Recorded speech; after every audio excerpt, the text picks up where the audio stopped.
Hi guys, I'm just going to give you a really quick overview of some key things to remember when illustrating.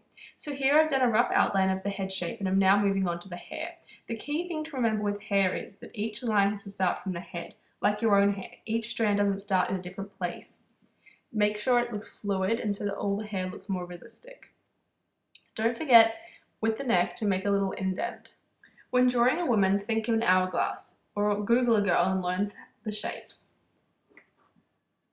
My biggest helper with hands is to place my own hands in the position I want them drawn and just copy from there. You can also try Googling.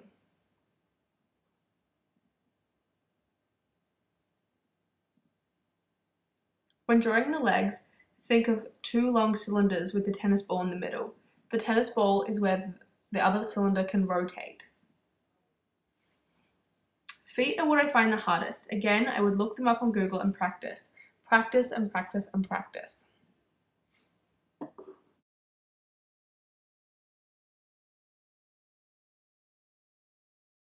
For my faces, I normally draw a half moon for the eyes and fill it in slightly from each side.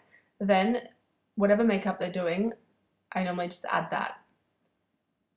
With the nose, I normally just keep it pretty simple and just do a rough outline of what the shape is down the bottom. So when you finish your sketch, just clean it up a little bit. You don't want the grey lead to get mixed with the texture. It becomes really messy. So just make it sort of clean so you sort of know where the outline is. When you're starting to add colour, start with the skin. This is the lightest colour. It prevents any smudging. You don't want to start with a dark colour and have it smudged into your light skin. Then move on to a darker colour around the edges. This will give it a more of a 3D look. Also, you can add the dark colour to add features like contouring and around the eyes. Make sure every time you add a darker colour for the contouring, just blend that out with the previous light colour that you've used. When you finish with the skin tone, add the eyes. I normally use a fine liner and just go over the shape I've already drawn. With your lips, if you're adding a light colour, you're best off rubbing out most of your grey lead so that it doesn't get mixed in and make your lips look really dark. When you're starting to do the hair, again with like the skin colour, start with the lightest colour. So here I'm starting with a really light grey. Carly has a blonde hair, so I'm using a warm tone of grey. So straight after that, add a really light yellow or even like a really dark skin tone can work to add a sort of blonde look. So now I'm going to use a darker colour brown to add highlights and show like a 3D effect. So you want to get some darker tones as well, and this is going to make it look like it's coming off the head more and not blended into the paper. It will just make it look a lot more realistic. The more you add, the more voluminous it's going to look. Again, don't forget to blend out with the lighter shade. So here I'm just doing the final touches up, making sure it's just a really light outline so that when I add the skin colour, it doesn't get streaky lines all through it.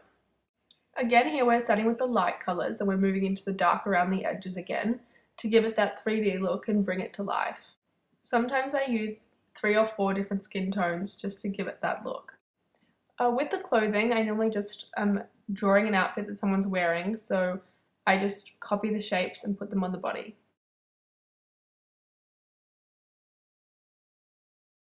Again, don't forget to clean up the extra grey lead before adding the colour. So here again, same, starting from light going to dark. You can touch up as you go. With the legs, it's really important to get the knee features so they don't look like one long stick. Add shading and shadowing around the knees, above and below. I normally keep the actual kneecap quite light. But to add a white shoe, I normally just do it in black fine liner. I find the grey sometimes can make it look a little off-white. I tend to go around my figures in a brown instead of a black to make it look less harsh, but that's completely up to you and your personal preference. When finished, just rub around the whole drawing, make sure there's no extra lines.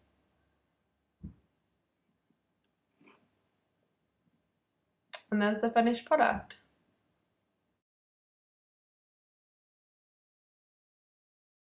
Thanks for watching, and you can follow the links below to follow my Instagram, Twitter and Facebook.